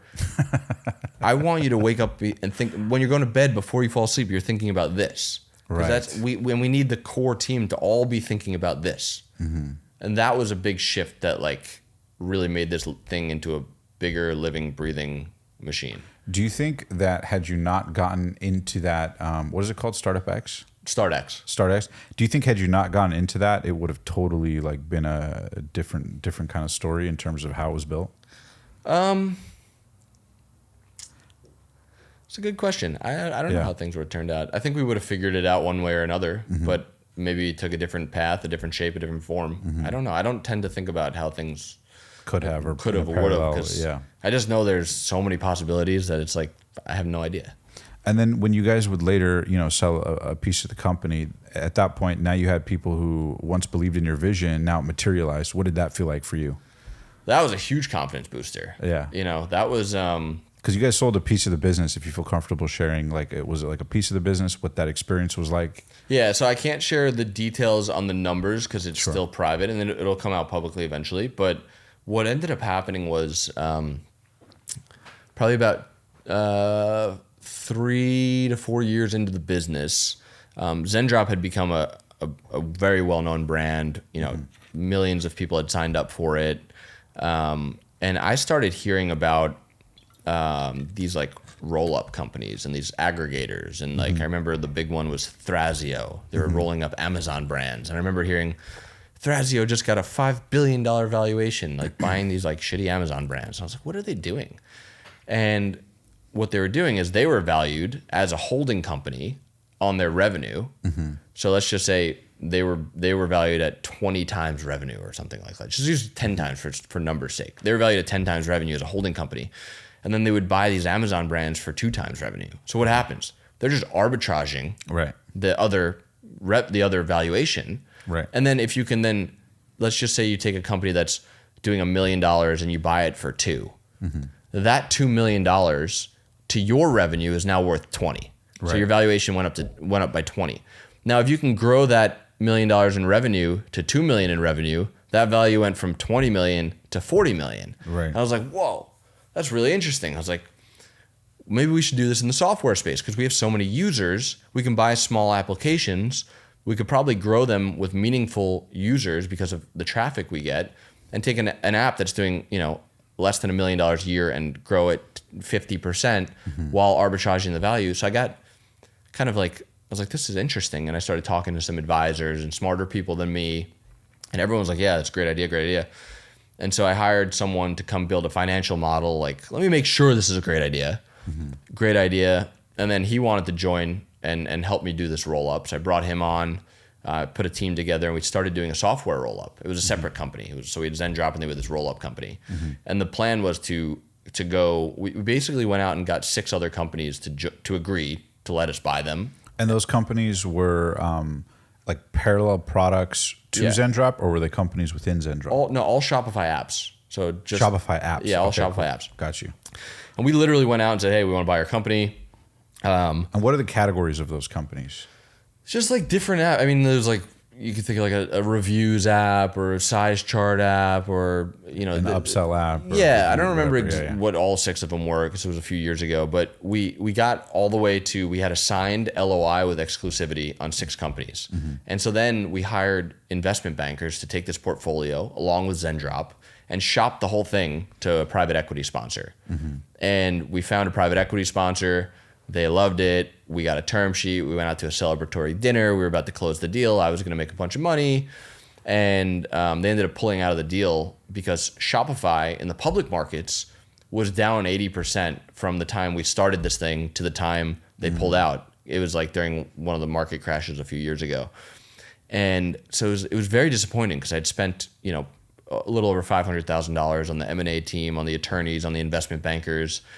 But the people I hired for the M&A process, I brought them into Zendrop, and they were really smart, and they came in, and basically over the next 2 years, we grew a ton. And funny enough, we ended up reconnecting. So there was one other company that we knew that was rolling up companies back when we tried to do it, and they were actually doing it. They had raised the funds, and they had like probably I think they had 4 software companies they had rolled up. We reconnected with them 2 years later, and they said, hey, we want to buy Zendrop. I was like, interesting. But we were much bigger than their portfolio. So we ended up doing a merger with them. But it was a great deal because we got a liquidity event out of it, and then also retained a lot of equity of the new holding company. So now we completed the merger, and we have a bunch of it's called Zenpire.tech. You can see all of our platforms. Zenpire, I love it. Yeah, we rebranded everything to Zen. Who came up with that name? A lot of people take credit. I don't know. I don't remember. Yeah. But it's funny because now we're doing the roll up, and we completed it, but it happened completely differently than I wanted it to. But it happened way better. Like the extra 2 years gave us so much more value that when we closed the deal, I personally walked away with more cash and still own a very significant portion of this portfolio that we're now growing. So it was just a cool lesson of like trying something and not working, but then it ended up working just years later. And trusting the form of it Yeah. more than being so attached to it has to work this way and then having Just a negative attitude. Following the next step and next step and next step. Yeah. If I would have told the young Jared, who's, with his mother, a single mother, hey, one day you'll have a roll up, you'll have this e-commerce thing with millions of people, what would that young Jared have thought? He would have been stoked for sure, but also had no idea what you're talking about. Yeah. It's funny because like I didn't even know what a roll up was. But then it's like, well, the learning curve is not that hard to figure this stuff out. Like, Right. People tend to think that the people who have succeeded publicly had a plan and they stuck to it and they executed on it. When the truth is that most people didn't know what they're doing and they just kept following the path, and then something great happened. They still don't know what they're doing. So Yeah. I would have had no idea what you're talking about, the young Jared. Yeah. I would have been really excited for it, but I would have no idea how that would have happened. Yeah. And it's funny because one of the pieces of advice you gave me years ago, I tell you all the time, it's rang true to me, is ride the wave, don't fight the current. Yeah. That's something I remember you told me that at the Montage in Beverly Hills. Yeah. And I never forgot. It rings true in my mind. Can you talk a little bit about some of the lessons you've learned about doing the inner work? Because a lot of the things you've done, in business and financially stem from a lot of the inner work. And I know you attribute a lot of your success to not just the hard work and the great team, but you steering the ship and managing with a lot of this stuff. Can you talk about how important inner work is and what advice you'd have for people at any level of the journey of business, entrepreneurship, on how to begin the inner work, developing their intuition, things that have worked for you, things that have not worked, that kind of a thing? I think a good starting point for that topic is like why the inner work? Like what does that even mean in the equation? And in order to know the why, you have to know, there has to be a kind of a philosophy that we can at least agree to think about to be able to get to that, right? So like as an exercise. Yeah, because most people will be like, does this lead to cash or not, right? Like, like bottom line. For a listener, it's like, okay, whether or not you like what I'm saying, like let's just agree to say it, to use it for the next part of the conversation. And that's like, the philosophy that I regularly reflect on and live by is that we live in a universe that is well beyond our mind's ability to comprehend. There's you zoom in on this table, there's cells, there's atoms, zoom in on the atoms, there's, eventually there's nothing but energy. It's 99.999999% empty space, meaning nothing is what it actually seems. So we have these beliefs, we think we know the world based on our experiences, but it's not working for you. We got to shift things up. Right. And if we live in a very complex, and words can't even describe how complex the universe is, that means there's infinite things that could happen at any moment, and infinite ways that things can happen, right? So anything could happen right now. Like I can, someone in China could get into a fight with my partner and he can trip and fall and knock the machine over and then a shipment doesn't go out. And who knows? Anything can happen. With that said, the only thing that you have any real influence over is yourself internally. So the philosophy that I live by is that we're nothing but energy, and our universe around us is a direct reflection of how we feel. We're a very complex ball of algorithmic energy, and that combination creates our life. And let's just agree on that for the sake of the inner work conversation. So what happens with most people, and myself included, is that we want something. And when we want something, we think, okay, well, how is that going to happen? And we think about it. And then since we live in a universe of unlimited possibilities, the odds of something happening exactly how you think it's going to happen, mathematically, it would be zero. Anything over infinity is zero.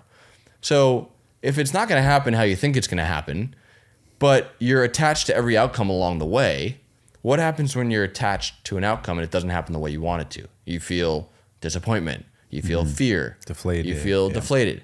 And what does that do? That makes the way you feel, it changes your energy. And if the way your energy is feeling and vibrating changes the world around you, you're just creating more of that in your life.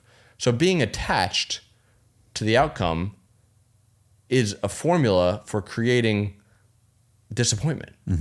So having a vision and having emotion behind that vision is a beautiful thing. But in between that vision and where you are now, the work comes around letting go and surrendering. That's where the strength comes in. So knowing that you can create the version of yourself that you need to be, but you can't control the outcomes, even if you wanted to, because it's impossible. And knowing that even if something seems bad, you're on the path to where you want to go, but it's beyond your mind's ability to comprehend. And that's where the inner work comes in. That's where, because you might understand this right now in the moment, Right. but tomorrow when you're stressed about something, you're not thinking about, wait, hold on a second, my energy, you're not thinking about that. You're just feeling, you're in the moment. So the inner work is a reminder. It's a way to bring yourself back to these realizations regularly. And there's different work you can do. I mean, there's meditations, there's exercising, there's running, there's breath work, there's tons of things you can do. But it comes down to how do you get yourself back in that state of realization on a regular basis, on a daily basis, ideally before you start your day, so that when that thing happens that can totally throw off your energy, you can just let it go. So I think all the inner work leads to letting go. What about things like, and I love that we're talking about this, what about things like moving, right, to level up your environment? I know you've moved quite a bit in your career, and I believe one time we talked and you talked about like anytime you're stuck, like one of the things you used to do is like change the environment because it changes the energy. For people listening at any level, whether they're just starting or maybe they've had success but plateaued or whatever the case may be, how important have things like that been for you, changing your physical environment? I would say I've changed my physical environment many times. I think the first big change was when we got that place on the beach, and like just having the sunrise and the ocean was very inspiring, which changed the way I felt on a regular basis.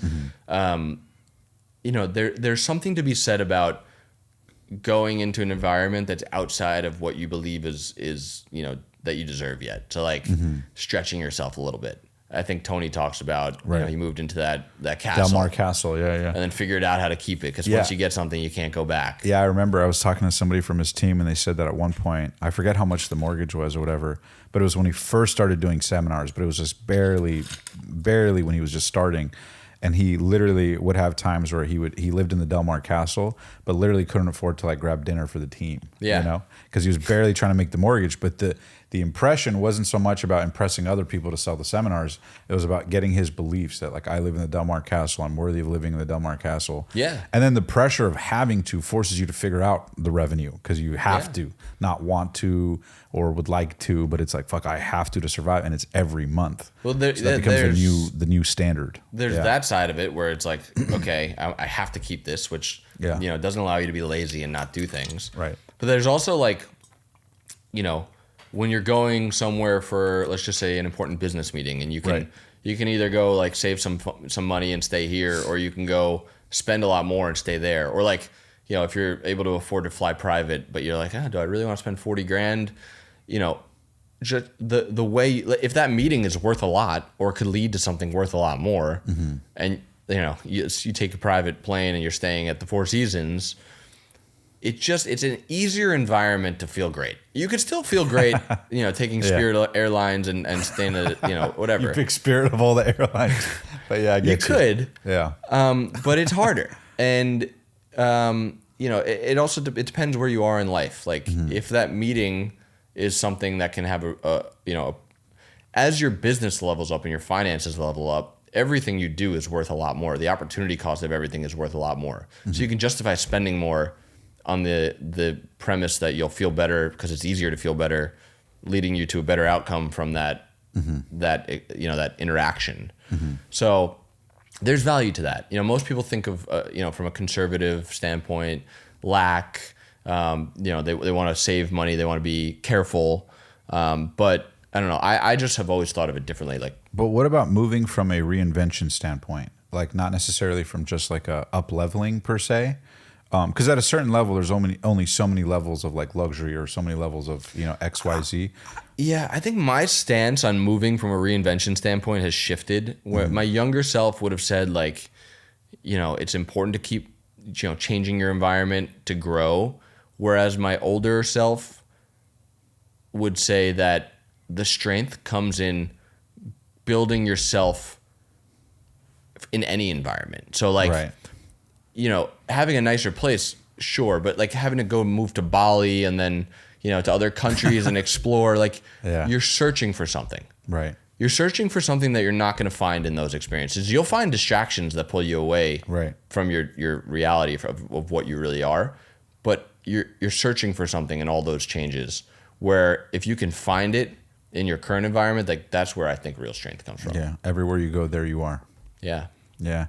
What about in terms of your daily discipline? I know you have a walk. That's your epic walk.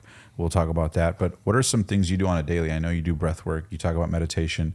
I know you're into Dispenza, Tony Robbins, and in different seasons you've done things more or less and tried different things. But talk to me a little bit about like some of the day-to-day things you've done to keep yourself sharp, from fitness to breath work, meditation. Yeah. What have those been like for people who are, maybe want to learn or maybe try their own things? What are things that have worked for you? So now that I have 2 young kids, I have a lot less time to spend on doing things for myself. Or the golf course. Yeah. Which I know was a huge part of what you did for a long time. Yeah. Yeah. But with less time comes down to, all right, well, if I have to pick the things that matter the most, like these are the things I must do. Right. And these are the things that I do now.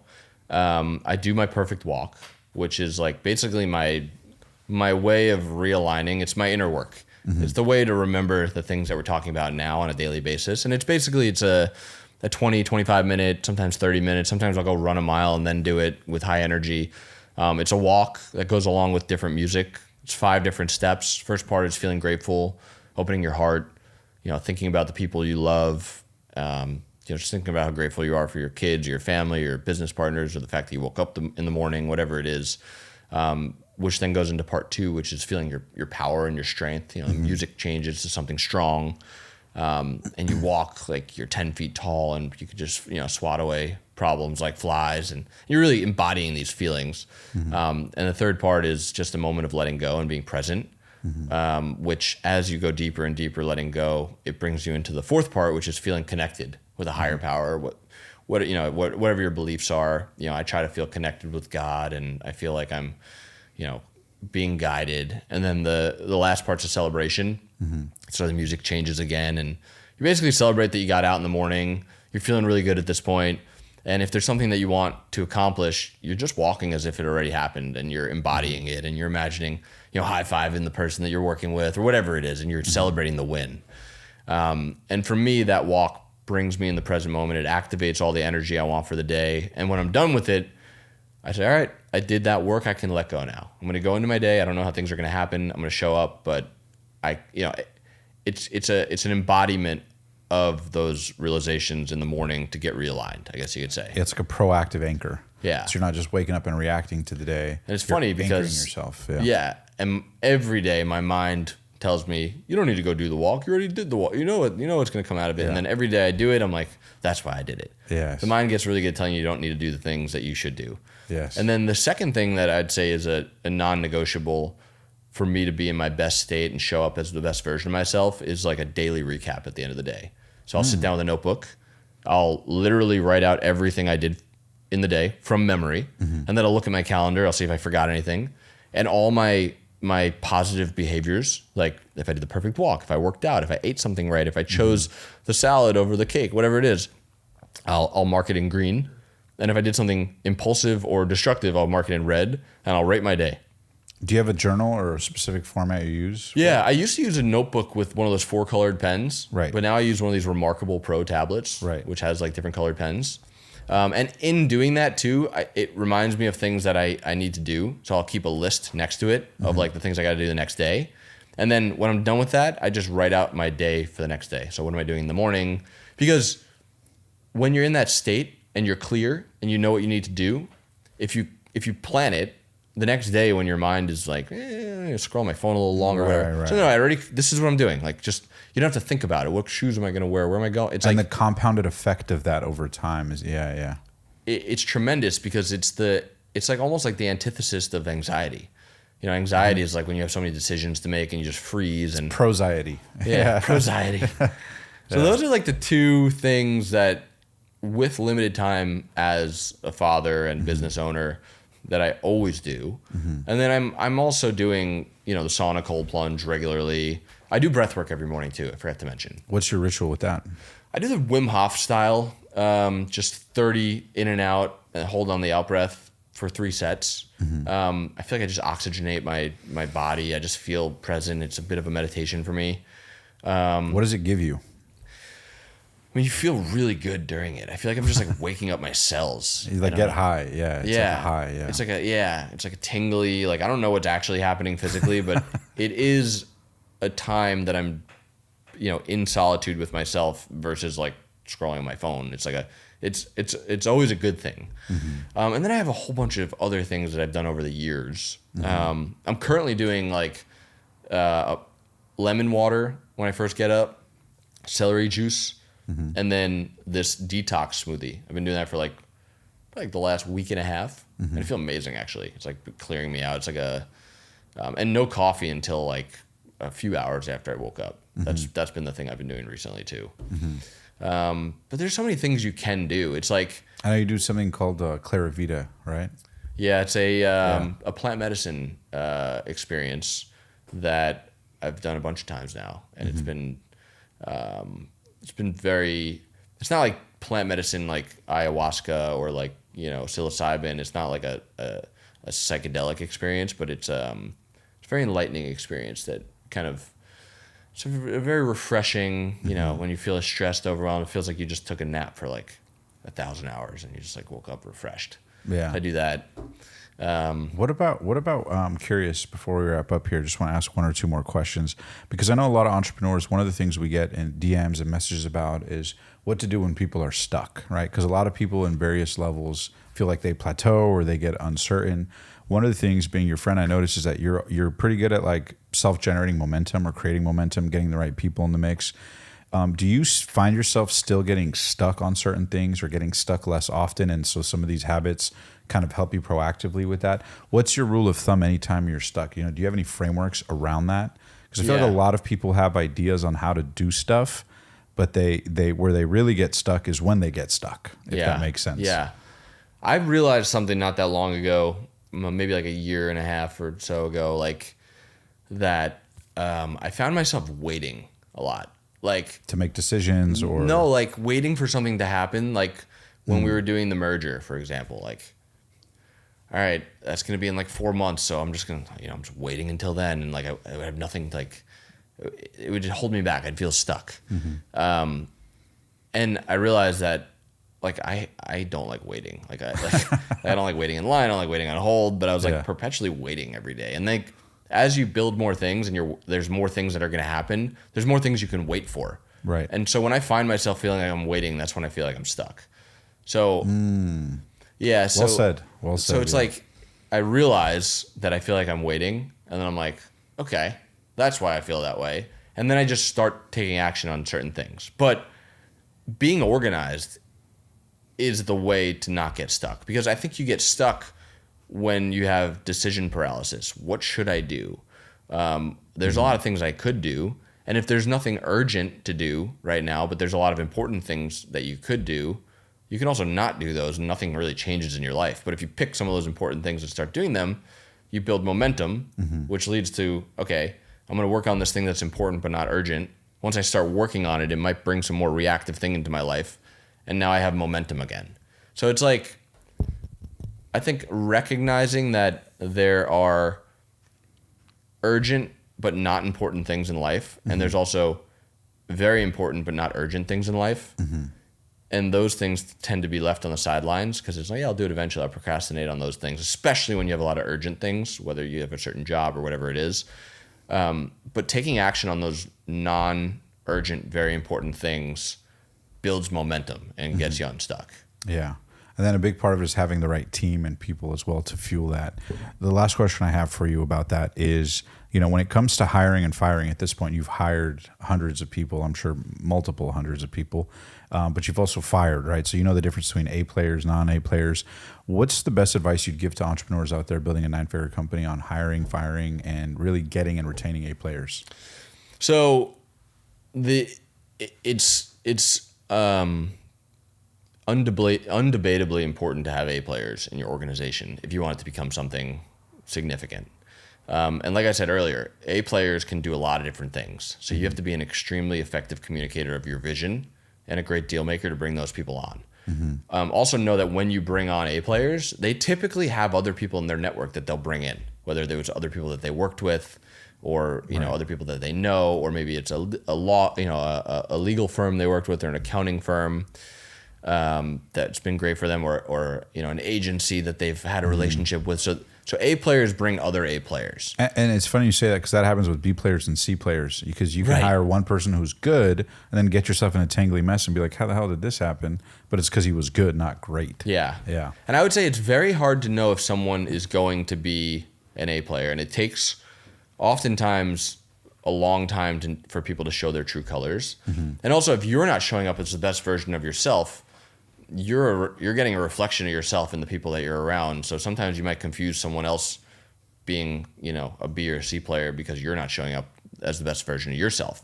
I've had instances like that where we've brought people on and I'm like, I don't know about this guy. And, 2 years later, he's like really high up in the organization and invaluable, and it would be detrimental if he left. And it was like, I didn't give him my best self, so I never got a chance to see how good that person was.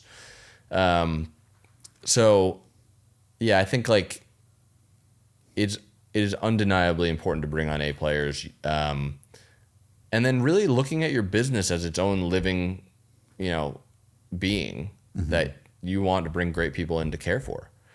And then the last thing I'll say is there are people you'll meet that you immediately know, like, I need that person. And you got to do everything you can to get that person, because those are the people that could change the game for you. Yeah. I remember I brought on the CMO of a huge company back in the day. I'm not going to share the details on the person. Yeah. But it was like right when I met this person, I was like, I must bring this person on board. Yeah. Shout out to our boy Nick. Perhaps. Yeah. Yeah. And that's happened in other instances as well. Right. And and it's like, it's a long-term thing. Like, for example, we're working on bringing on, I'm trying to spare details, a certain individual that works at a competitor company for a business that I'm an investor and, kind of help put together right now. Sure. Do you care to talk about the business that is? Sure. We created a kid's superfood gummy with the largest child influencer in the world, called Yumzy. Yumzy. Yeah. I like the name. Yeah. We're partners with, like Nastia. She has 350 million YouTube subscribers across her 10 channels. And she's very, some of her videos have over 1 billion views. Wow. We created basically it's like we ate fruit snacks as a kid. Right. But imagine you eat a bag of fruit snacks and you get your full daily dose of the nutrients from fruits and vegetables for the day from eating that. So we're trying to bring in someone from another company, but it's not like, okay, hey, we want to hire you. Those people say, I don't want you to hire me. Like I'm already happy here. the approach is, hey, we noticed you've been doing amazing work here. Like, do you do hourly consulting, or like, can I pay you for like 20 minutes of your time just to ask you a few questions? Sure. Okay. Great interaction. You can build, you show up with charisma, you make the person like you, make them like the company. And the next ask isn't, hey, you want to come work for us? It's, it'd be awesome. We have a company all hands meeting coming up next month on the 7th. If you're available to join, just so you could hear more of the things I was trying to tell you, but from the other members of the team, and then you make that meeting amazing. They're seeing this thing building, and now they're becoming attracted to this thing. And now you've, instead of, who's this random person hitting me up trying to hire me to, I like this person, I like what they're doing. Now it's like, maybe there's something more formal we can do, right? Because people are scared. When they have a good position, they don't want to jump ship.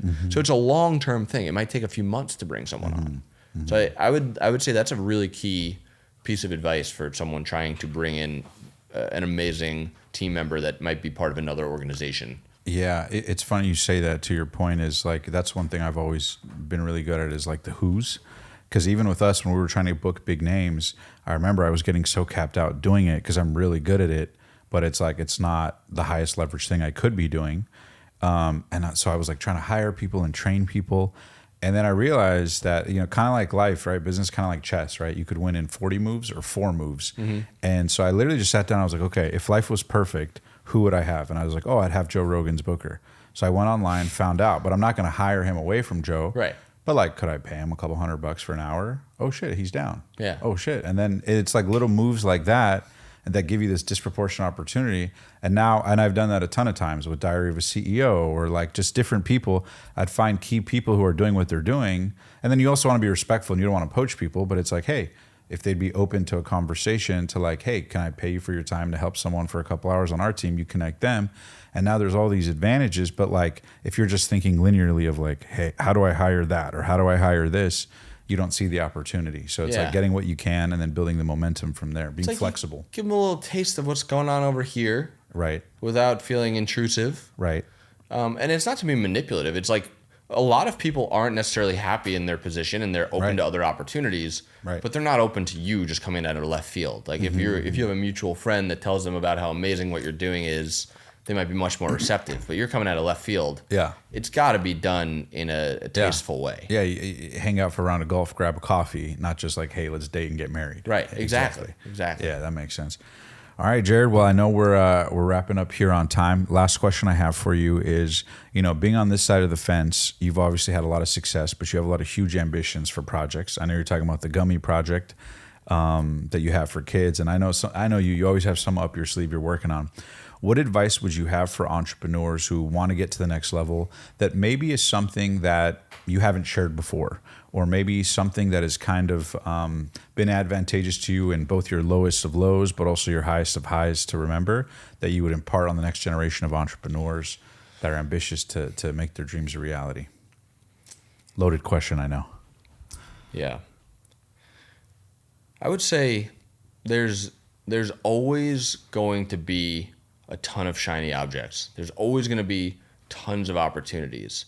If you're consuming things regularly on social media and the algorithm is targeting you with things because you're an entrepreneur, you want to be an entrepreneur, there's going to be things pulling you left and right and center. You're going to hear conflicting things, and you got to jump on AI, you got to jump on this, you got to jump on that. There's never going to be a lack of opportunities. When I started in dropshipping, dropshipping's dead. Okay. There's never going to be a lack of opportunities. You need to show up as the best version of yourself into that world and build your own confidence to see the opportunities. So if you show up as a version of yourself that doesn't have much confidence, your subconscious won't even show you an opportunity that you might be walking past. But if you show up for yourself and you build the best version of yourself by keeping promises to yourself, by reminding yourself of the truth of life that you believe in on a regular basis, and you build confidence by not having inner conflicts and losing battles, but getting to the gym when you say you're going to, eating the food you say you're going to, your subconscious starts to believe that you have potential to be the best version of yourself. And that subconscious, you walk past millions of things every single day. There's tons of opportunities around you all the time, but you're only going to see opportunities that match your level of confidence. So in the world of tons of things that can pull you in many directions, focus on the one thing that you can build, which is you. And that will lead you to see the best opportunities for yourself. I love that, bro. Well said.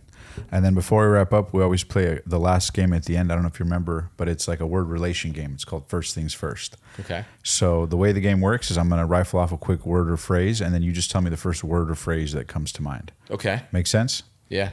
Cool. Number one is the best advice you've ever received in business as a 9-figure entrepreneur. Experience. Worst advice you've ever been given. Listening to everything I hear. Money. Energy. What it was like selling the company and receiving the biggest wire you ever have in your life. Freedom. The biggest misconception about success. That it's limited to few people. What you've learned at your lowest of lows. There's always a worse place you can be. Your go-to to get unstuck in business. Take action. The biggest limiting belief you had to overcome to get to where you're at today. I'm not smart enough or connected enough to do the things I want to do. The future of Zendrop. Impact.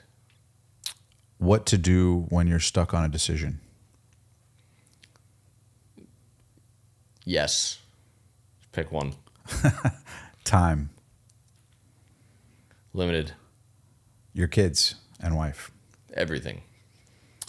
The biggest shift being on this side of the fence, like looking back, I guess, I know it's not a short word or phrase, but like, I guess what I'm trying to say is the biggest misconception being on this side of the fence versus what you thought it would be like before you were here.